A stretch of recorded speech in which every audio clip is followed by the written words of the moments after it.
The Weedsman Podcast. ChristopherMedia.net. Aldi is hosting National Hiring Week for all warehouses August 22nd through the 28th. Over the past several years, we've grown rapidly, expanding from coast to coast. That means more opportunities for you to join our warehouse teams across the country. You'll also benefit from our newly increased wages. During National Hiring Week, qualified candidates will be invited to interview on-site and may receive same-day job offers. Join us and apply online at careers.aldi.us/radio. Welcome to more. Aldi is proud to be an equal opportunity employer. Dramatic pause. A dramatic pause says something without saying anything at all. Dramatic pause is a go-to for podcasters, presidents, and radio voiceovers. It makes you look really smart, even if you're not. Feet deserve a go-to like that. Like Hey Dude shoes. Light, comfy, good to go to. Introducing the Planet Fitness Guide to getting that post-workout glow. Step 1. What's your why? More epic energy? Better sleep? Blow off steam? Step 2. Join Planet Fitness for just $1 down and just $10 a month. And get moving with tons of equipment in our clean and spacious clubs. Step 3. Bask in that post-workout glow. Join Planet Fitness today. $1 down and just $10 a month. Deal extended through September 21st. Sign up today. See Club for details. Christopher Media. Let's make some noise.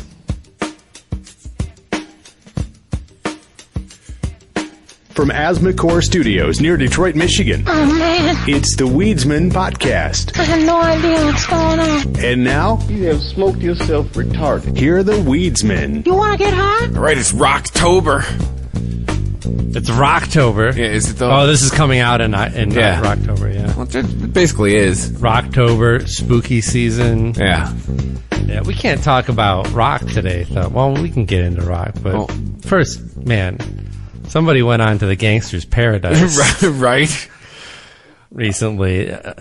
Rap sensation, West Coast rap sensation Coolio passed away at the age of 49.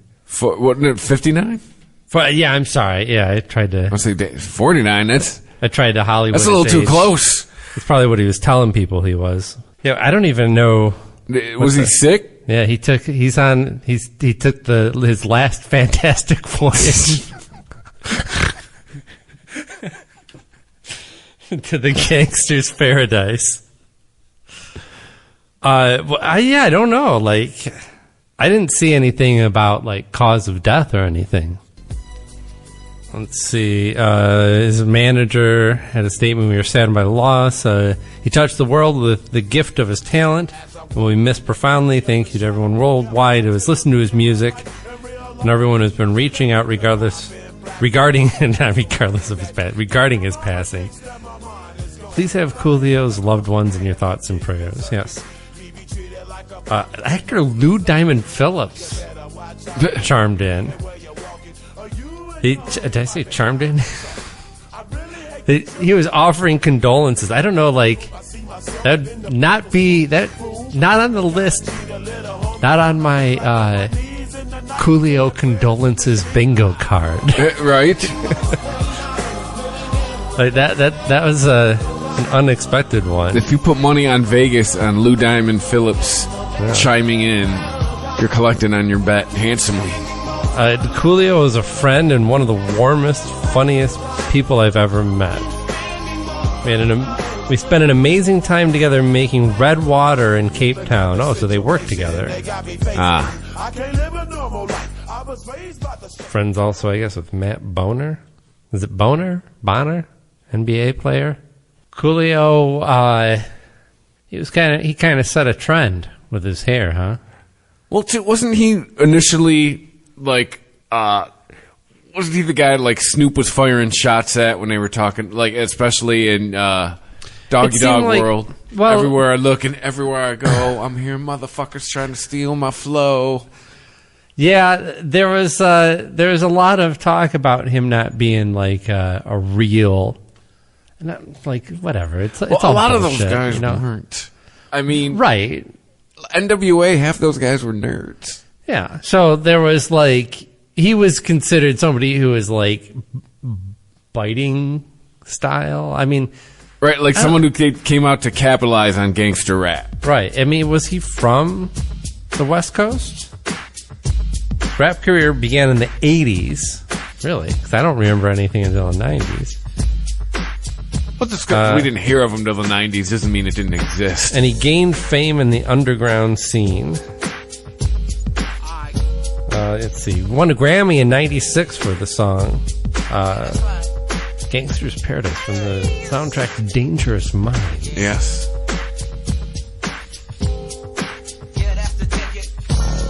You know, I didn't realize... Is this the album version? I don't know if I've ever heard this one. Had a little bit of head on it. More head than I'm used to. I feel like I should be trying to hit the post right now. Right. You know? It's Coolio here. Weedsman Radio. On the Weedsman Podcast. Come on, y'all, let's take a ride. Don't you say shit, just get inside. You know, I didn't realize Gangster's Paradise was pretty much just a Stevie Wonder song until, like, recently. Oh, really? Like 3 or 4 months ago.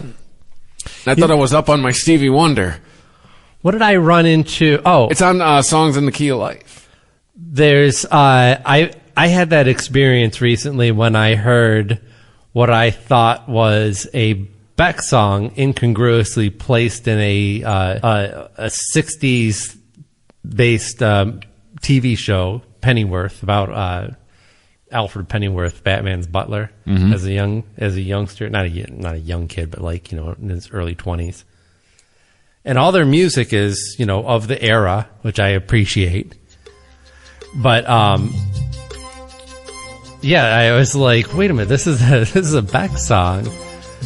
And then it was an Animals cover of Bob Dylan, but It's All Over Now. Is that what it's called? Or I don't know the name of the song, but It's All Over Now, Baby Blue. Oh, like, okay, yeah. It starts off with I think it was one of the big songs, like earlier Beck songs off of like Odelay or something like that. But yeah, like that was just a sample. Like this is straight up like lifted. This is Stevie Wonder got paid when this song came out. Sure. Because you know how we never heard about the Stevie Wonder Coolio lawsuit? Coolio just probably wrote a fucking check right away. Yeah. Well, I mean, it's one thing to like throw in a sample here or there, but that is literally like it might as well just be a cover that he raps on.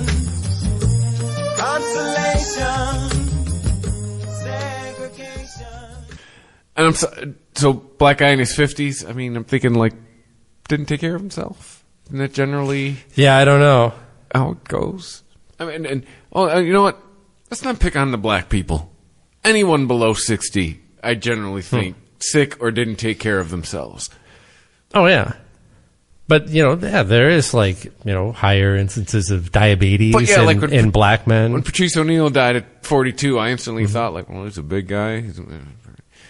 He's a black guy, probably diabetes. Oh, and it was diabetes. It's a really unfortunate statistic. Yeah, absolutely. I mean, the same way that, like, men in general are just going to kick the bucket earlier, like, black men a lot earlier. What's it?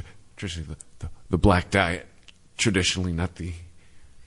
nutritionists don't push it. I don't want to make judgments, you know, like I don't know what kind of life Coolio lived. No, I'm saying like soul food and stuff. Like I'm saying like there's a lot of cultural clogging of arteries. a lot of butter, a lot of oil, a lot of animal fat. Yeah. Yeah, I mean even when the vegetables. No, I'm not talking about Coolio's lifestyle choices. I'm talking about well-known black dishes. Yeah, we'll make vegetables clog your arteries. Yes. You know what makes greens tolerable? Soaking them in butter. Right. Want some healthy vegetables? Too bad. That's delicious, too. We managed to stuff a carrot with cheese. Not really, but that'd be like a carrot. Hollow it out. Fill it with cheddar cheese. Fuck yeah.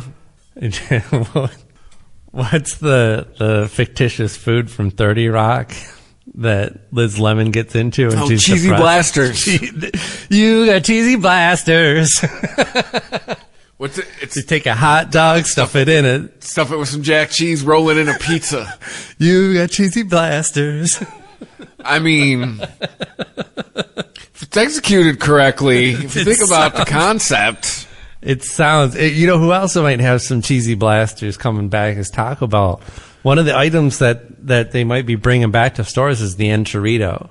And that is an underappreciated, what? No, I saw this. Like you get item. to choose, right? One of the choices. I don't know. I saw the post vote because I saw Meximel on there. I saw that they were just bringing back the enchilada. I think that was just the vote winner. I didn't see the Meximel still even around. Meximel's gone. Yeah, exactly. Take a tortilla. That's just out of print. Ground beef. Throw a bunch of cheese on it. Boom. Yep. Done.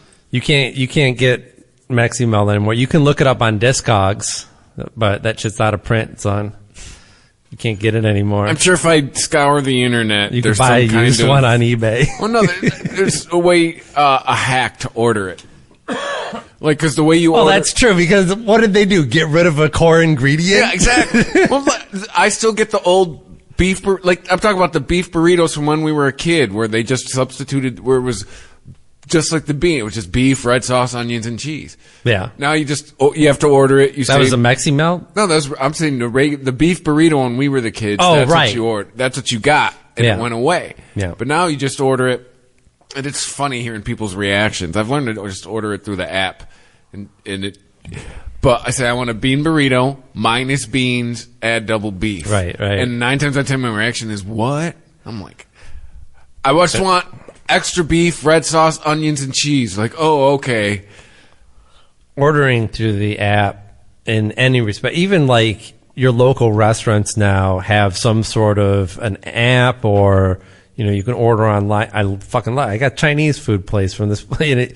The place that it looks like the cheapest of Chinese places, like a couple tables for dining in, but really they want you to like pick up your order and get the fuck out. Mm-hmm. It's just it's the type of Chinese food place that just like grinds through people daily, I'm sure. And they have plentiful food, and they have a little app, and I can put in exactly what I want, and I don't need to talk to anybody, and I don't need to explain my girlfriend's crazy orders. No, with my ex-wife, that's where the app saved me. With like McDonald's, because she's a vegetarian. Yeah.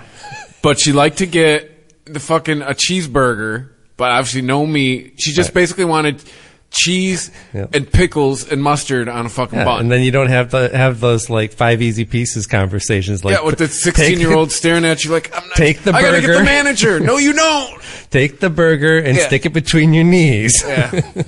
Take 2 of the nuggets and shove them up your ass. Just pour the soda in my hands.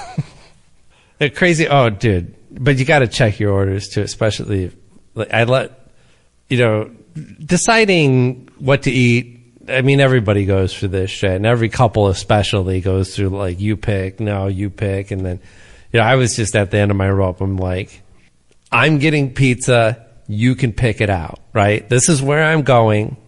We're not gonna discuss different pizza places. I'm getting pizza from this place. Was she one of your kids? Right.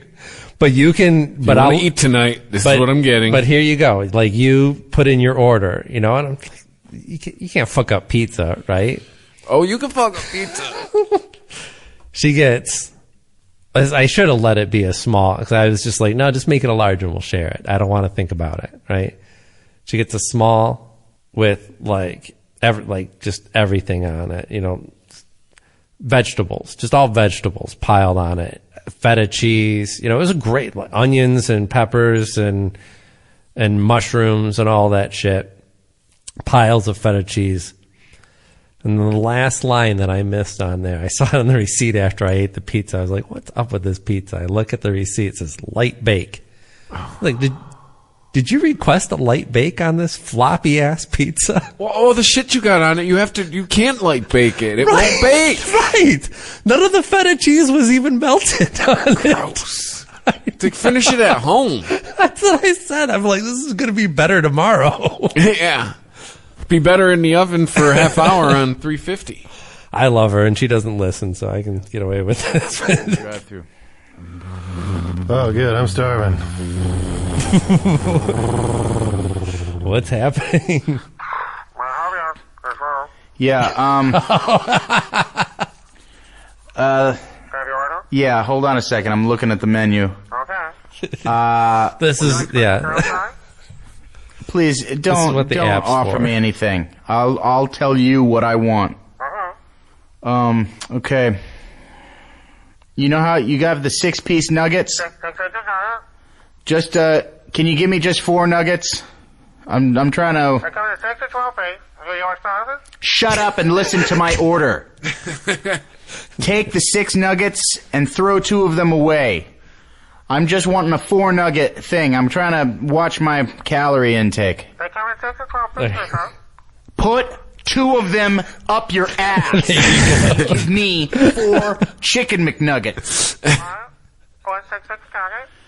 And then, can I have a junior Western Bacon Cheese? A junior Western Bacon Cheese. I'm trying to watch my figure. Have you seen him lately? Junior Western I'm worried about him. Why? Speaking of someone who might not see 60. I don't know. He is not taking care of himself. I think he's all right. He's all right. I don't know. He's always been like a portly guy. But he's bigger than he used to be. I think that's mostly hair. He looks like Santa Claus when he started... when the wheels started coming off the wagon. He was like AI art if you just inputted Santa Claus and Danny DeVito. Yeah. Right? Santa Claus, middle-aged, before it all went white. Right. Or what if Santa had an illegitimate child with one of his elves? Right. What if Santa fucked Roseanne? Why Roseanne? Oh, because of the... Because of the comedy part. Right. Of course. I started listening to Pete Holmes' podcast. You like Pete Holmes? I think we've talked... He is in that...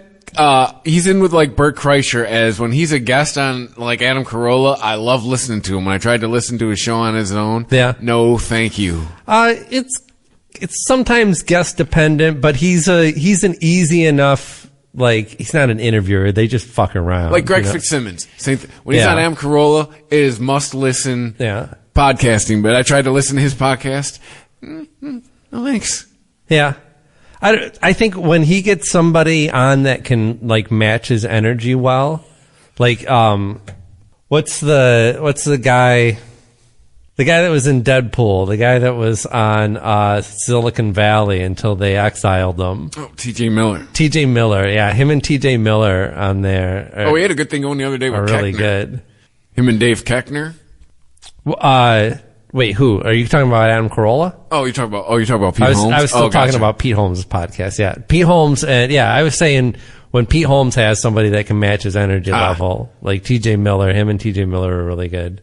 Well, they probably came up in comedy at the same time. If you look at their ages, Pete Holmes is on one of T.J. Miller's albums. It's actually a funny little skit. They played it on the podcast. They're doing a rap battle. And like TJ and Pete goes first, and he's just like saying all this outrageous, crazy stuff, and just rapping in a very white way. And like TJ Miller ends up just getting really offended and can't even take his turn. He like calls the rap battle off. I heard Pete is actually really as nice as he seems. Oh, I believe it. Well, so like his podcast, he does like one with a guest, and then he'll just do one with his wife. Mm-hmm. And he's fucking wholesome. He's dirty. Mm-hmm. He'll tell dirty jokes, no problem. He's got a dirty sense of humor. He's a decent person. He's I mean, he must be, right? Mm-hmm. He's either a decent person or he's just the world's craziest sociopath. Or he's just a total, complete, just fuck, and just comes off as the nicest guy on the planet. Yeah, as soon as records off, he's like fucking Dahmer. Yeah. You want to see a video? Have you watched any of the Dahmer on Netflix? No. Not your thing. I think it's just crazy that's... If Gore's involved, I'm not in. That's Quicksilver. Like, he plays this kooky... He plays, like, the funkiest mutant in the X-Men movies, and he's, like, really lighthearted and just kind of weird. And then, he's just, like, a stone-faced fucking killer. Like, didn't Dahmer try to do the Silence of the Lambs shit where he fucking ate somebody's brain or something? He was, I watched the first episode, and it starts off with him getting captured. Like, he tries to get some guy that gets away, and he goes to the police, and then they actually find, some evidence, and he goes to jail at the end of it. And I guess they're going to bounce around as the story goes. I don't know if I'm in it for the long haul. So it doesn't start with him getting a broomstick shoved in his ass and dying in jail? Doesn't start there and work its way backwards? I'm sure we're going to get there, and I think maybe that's why they did it this way, is so that they don't have to do okay, we're going to do here's how you become a serial killer. Nobody knows, right? What's the final scene? Just some dude walking towards him with a broomstick, fades to black.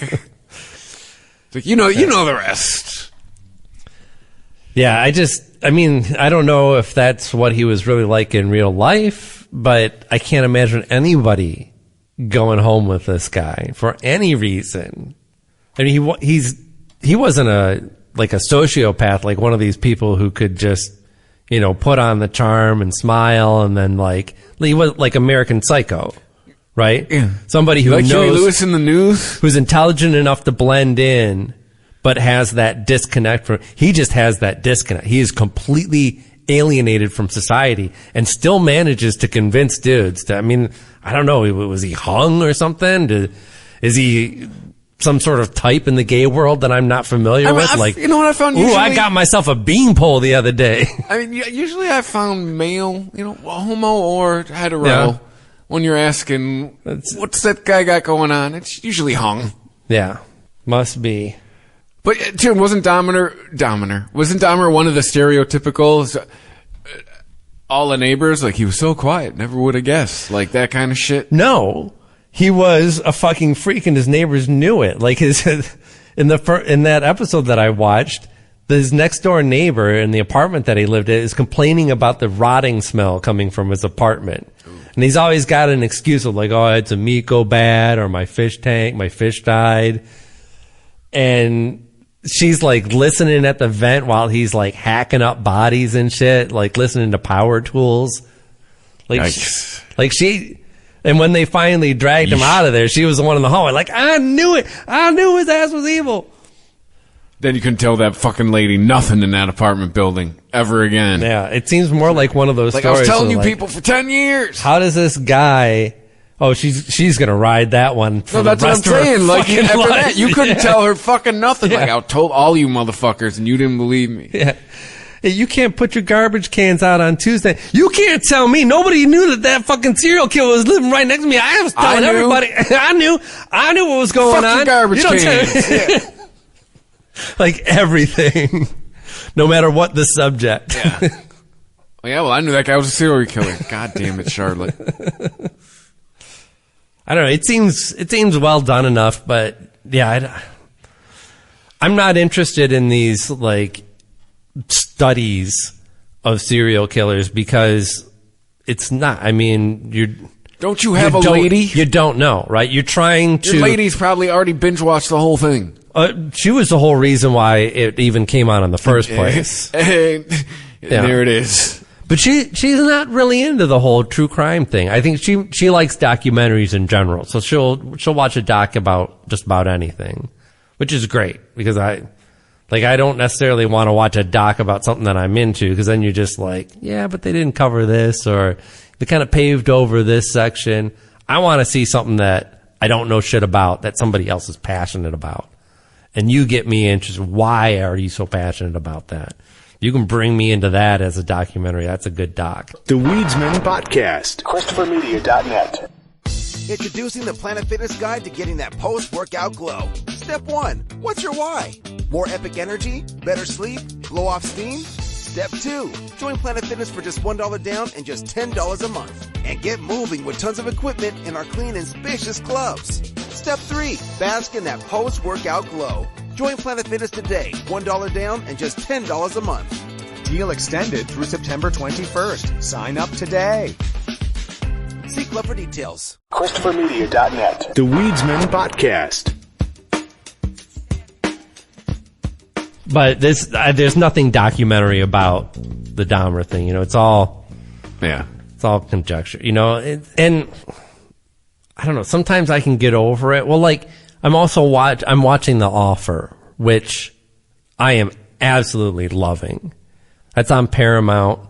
So if you spring for a subscription to check out Beavis and Butthead, at least watch one episode. I have it. Remember, I'm getting it free for that's right. having T-Mobile. And I still have watched none of it. Dude, check out The Offer. It's really good. It's one of the...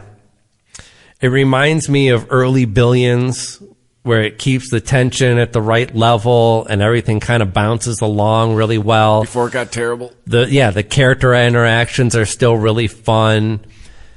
And it's told from the perspective of the producer of the movie. And, you know, I don't know if he wrote like a book about this or anything. It just is based on his experiences. And he shows up as a producer on it. So obviously he's got, you know, this is a skewed story. It's from his perspective. I believe Rich watched it and had good things to say. Oh, Miles Teller is a movie star. Oh my God. I've never been more impressed with him. And I've been pretty impressed with stuff that he's done. But the voice that he does is just great. I don't know where it comes from.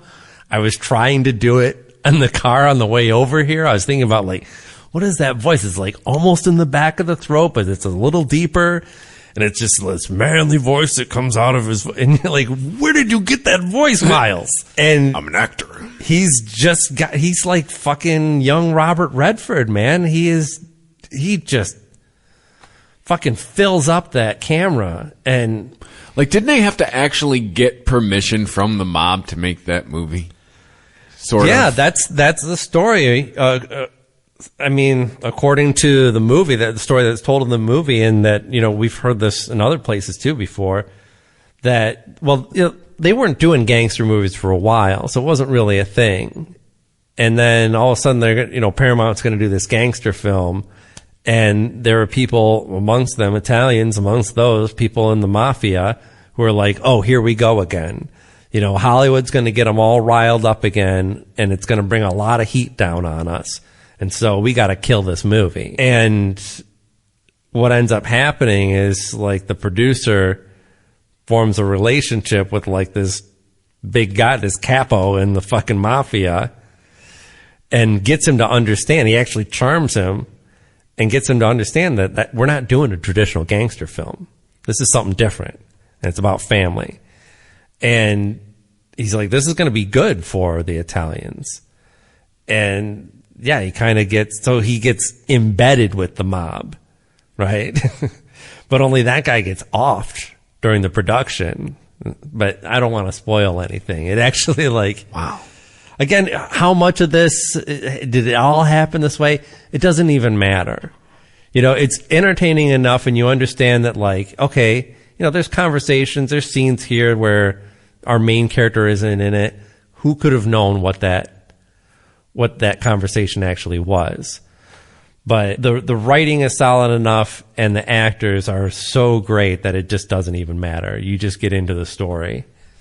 I mean, the guy playing Francis Ford Coppola is great. Mario Puzo is eating in every fucking scene. Every scene he's got a sandwich or some pasta or something. Is he new to acting? Who?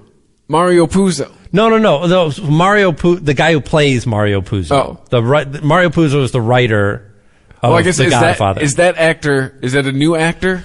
I don't know. I don't remember seeing him in anything. Because I've heard, like, veteran actors, you never eat in a scene because you're stuck eating that thing 900 fucking times, right, and then you hate it. This was kind of a plot point, though. Because when he gets signed on to adapt the movie, his novel into the movie, which is something that they don't usually do, what Mario's wife says to the producer, he's like, if you take my husband, you got to watch his what he eats, because he eats like a pig and he's got diabetes and he's going to fucking kill himself. Oh, so So in every scene, like, as soon as he gets away from his wife, he's pasta and donuts and all this shit. Is he just taking one bite each time? I don't know, some of the scenes he's really woofing down on this shit. like they're sitting down at the table and like, cake comes out to him and the producer has to grab it from him. And one scene, he calls him on the phone. Mario says, hello. And he goes, Mario, what are you eating? And he goes, looks at the sandwich in his hand and he goes, salad? But a little addendum to my story. If you ever watch The Office, you'll notice every time John Krasinski's eating, he's eating carrot sticks. There you go. That was on purpose. Yeah. He had perfect eyesight by the end of that show. Right. Yeah. I don't know if there's anything else I need to cover on The Offer. There's no cracks in this thing. Like, I think it's just perfect TV, It's one of those rare shows where I get fully invested. Like, I'm grinning, I'm cheering. Oh, wow. I am. It checks all your boxes. Absolutely. Oh, and the chick from Ted Lasso is in it. Plays Keely, I think her name is.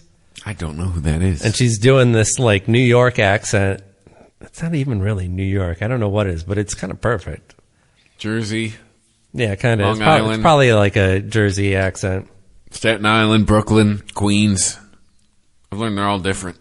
Oh, speaking of that Dahmer show, shows that have that prominently feature gay characters, lesbians, trans, whatever, LGBTQ characters in it, they tag them on Netflix. They're like, hey, this is LGBTQ, as in like it's LGBTQ friendly, Mm-hmm.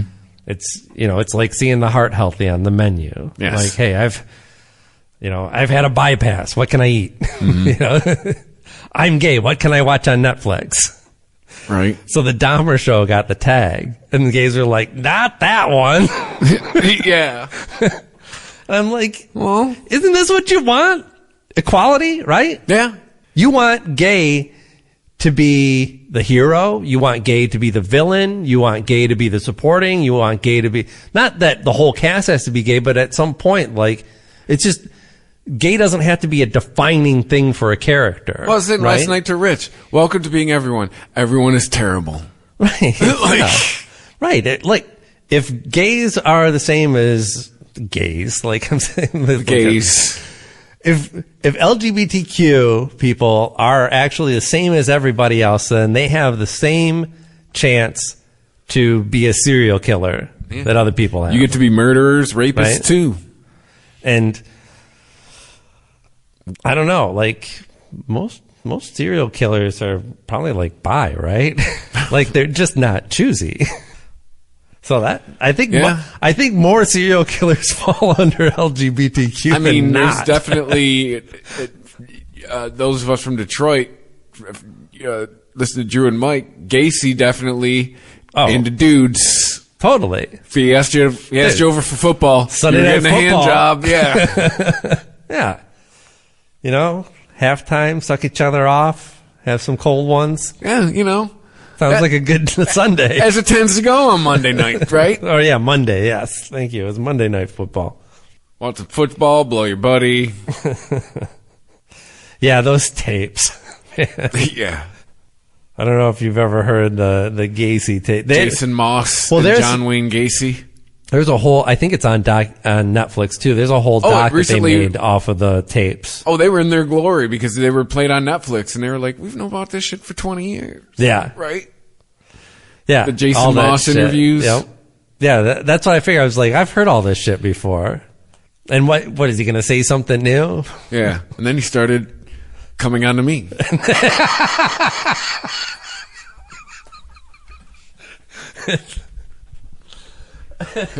You know it is with guys.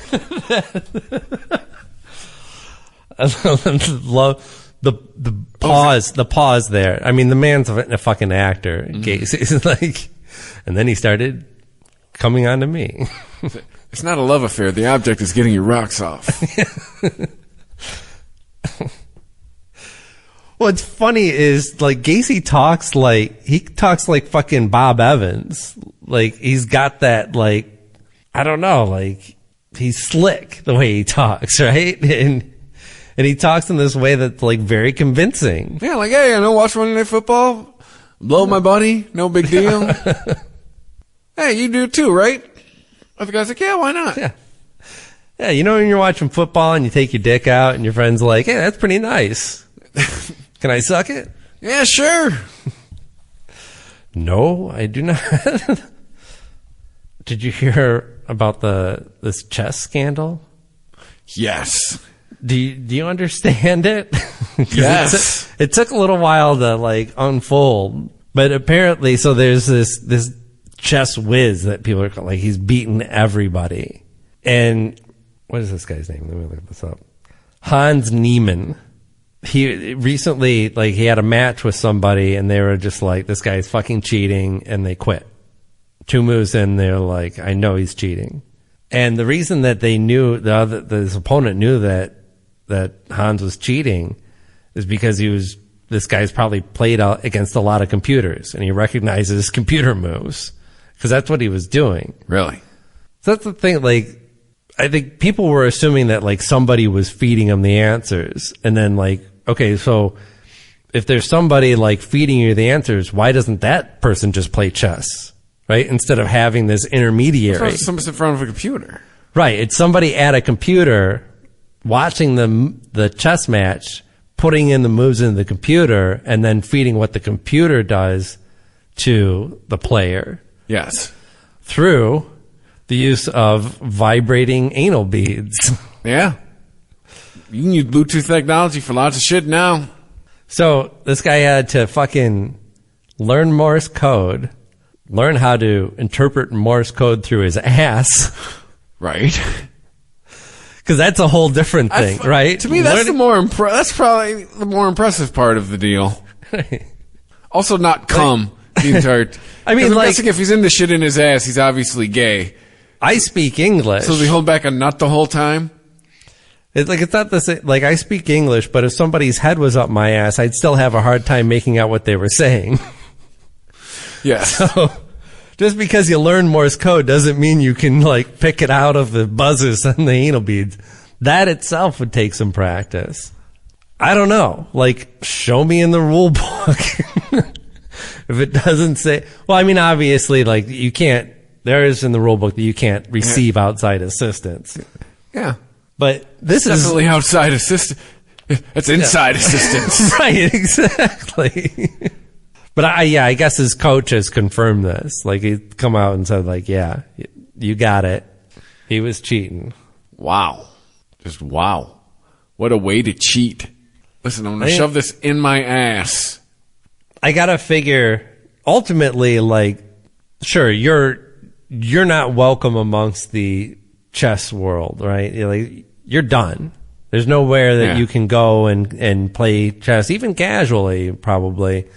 Anywhere. You're widely known. People have your picture up, like, do not play with this asshole. However, now in the gay world, it's a different fucking story. I've developed nerve endings in my ass that most people would never even imagine they had. Hopefully the company that makes this thing has already reached out to this gentleman to have him as a spokesperson. Believe me, I have control over my sphincter. Like you wouldn't believe. This guy Hans. So, but outside of that, outside of the chess world, which is a pretty big swath of people, right? Probably. Like the 99.9999% of the world that doesn't even play it, much less follow chess. Now knows about a vibrating anal bead? Well, no. This guy, all I'm saying is this guy's got a bright future, right? Because he's obviously intelligent, determined, and creative. And a cheat, so he should come to America. I mean, he'd just be successful. He's got a tight ass. And he's got a tight ass. I mean, he's got everything it takes to make it in America. He's got sphincter control, creativity. Apparently good orgasm control. He didn't come the whole time. He's going to go on America's Got Talent.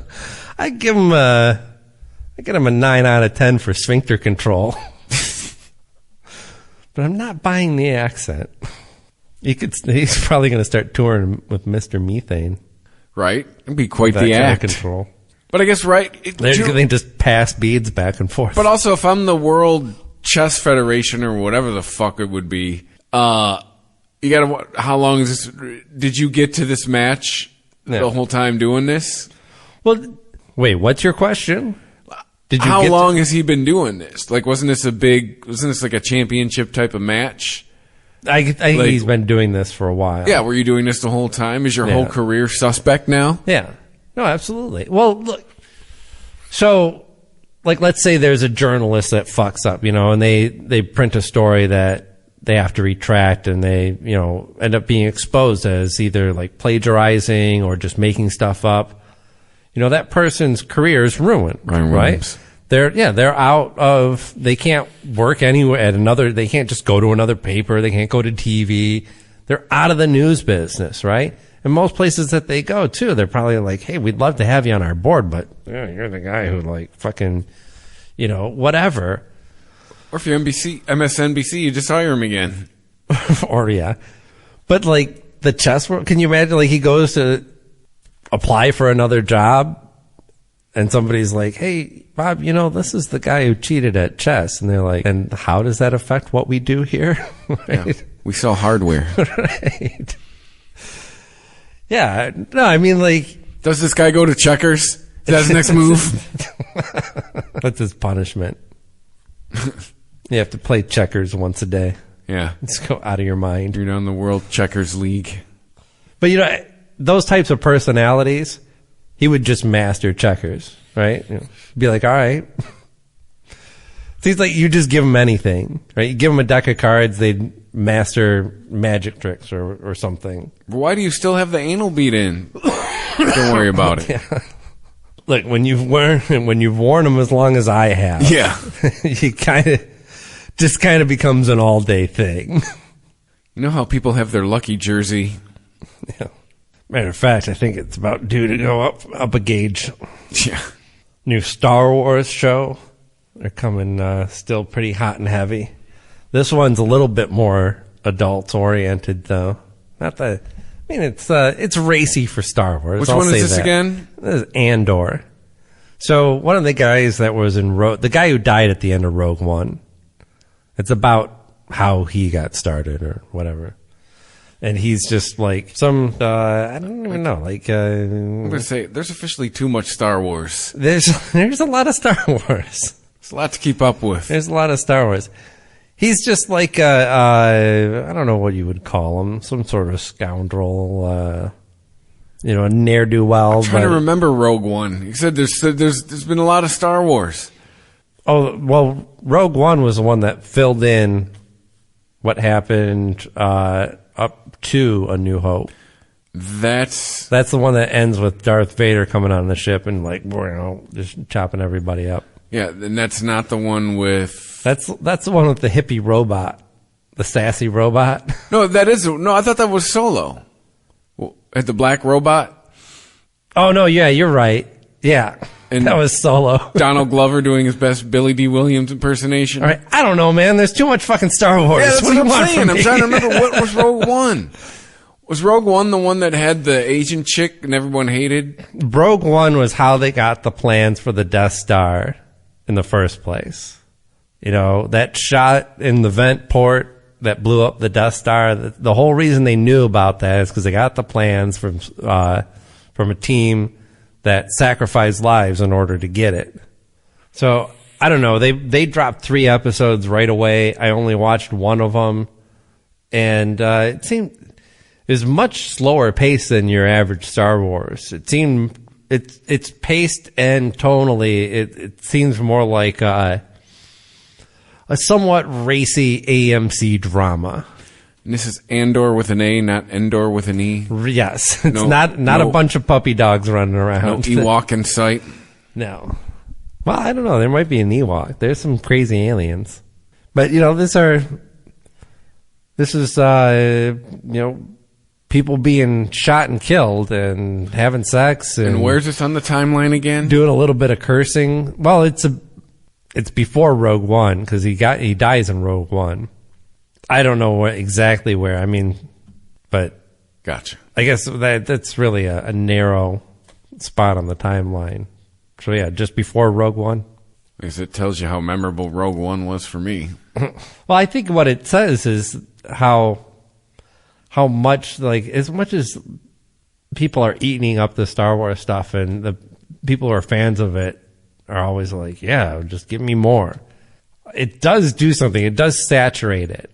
I don't know. I mean, I think they're starting to get smarter about it with this Andor show, for example, that, you know, understanding that Star Wars could be a lot of different things. It can be a kid's show, a cartoon with robots, or it can be, you know, a late night drama.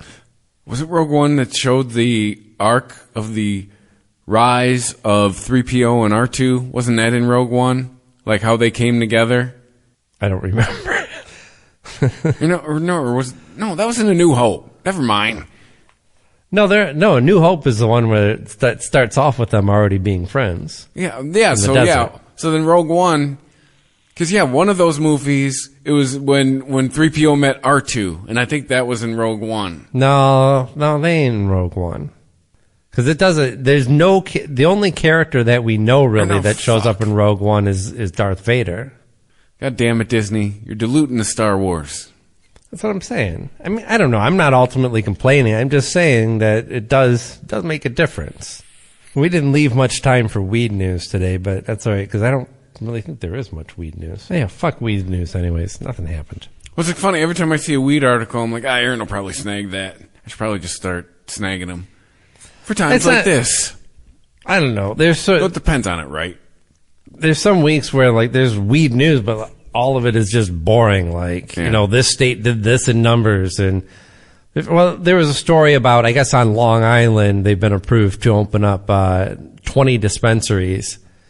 But all the communities are either opting out completely, and a lot of those that aren't opting out are putting restrictions that are just unreasonable on it. So nobody really wants to do business. They've been approved for 20, but I don't know if they're actually going to get 20.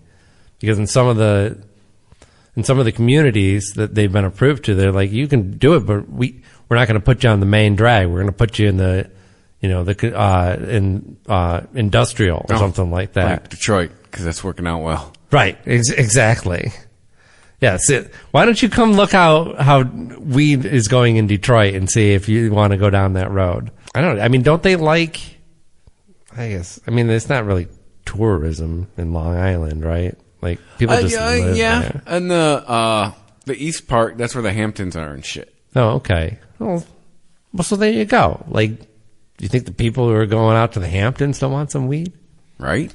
But, you know, what's crazy is this week, and this isn't weed news, but NASA pulled off a test run on an Armageddon-style mission, and nobody fucking cares. Nobody cares. We're shooting shit out of space, and no one gives a fuck. I get, like, this. That shit is cool. It was badass. They shot a satellite at an asteroid and changed its directory. Yeah, bitch. Doesn't that make you feel good? Science. Yeah, it makes me feel secure. This is science saving fucking lives, like Come my on, life. aliens. Let's go. Fuck with us.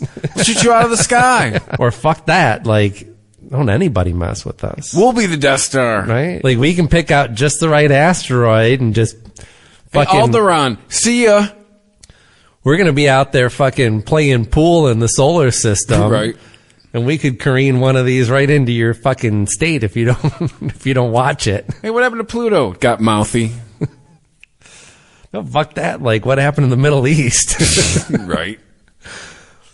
NASA turned it into a sheet of glass with a rock from space. What happened to the Middle East? We got tired of their shit. No, I mean, I kid. I don't. And we took their oil. I don't promote mass extinction. But it is like, it's one of those things where it makes you feel good, and then you think about, like, wow, that's a lot of power. And then it makes you scared again. Right. Well, at least we have it. Right. I don't know. I'm just surprised that more people weren't excited about that. You know, I guess I thought that more people worried about this stuff like I did, you know, like, there's a lot of shit out there in space.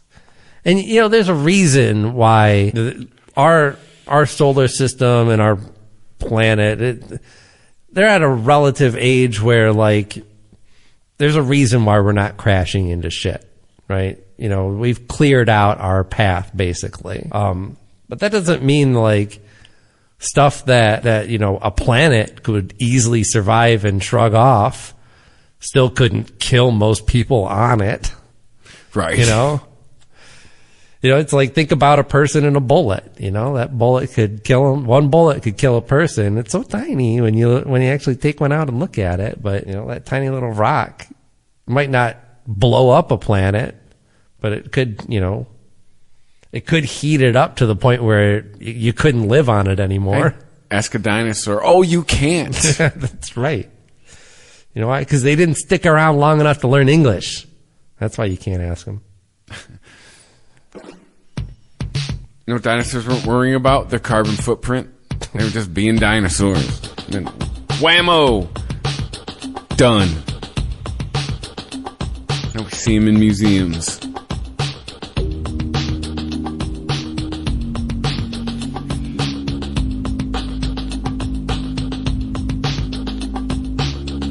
All right.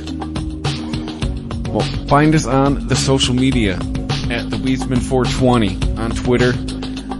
At the same thing on Facebook, where you can like us, share us, all that Facebook jargon, and hit the PayPal button, Amazon banner at ChristopherMedia.net if you'd like to help us out with a little bit of commerce.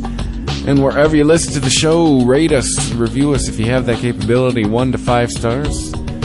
Take our lumps, but hey, we also like to know if we're hitting the mark. So if you could do that, we'd appreciate it. Please and thank you. And you can also stay high. Stay high.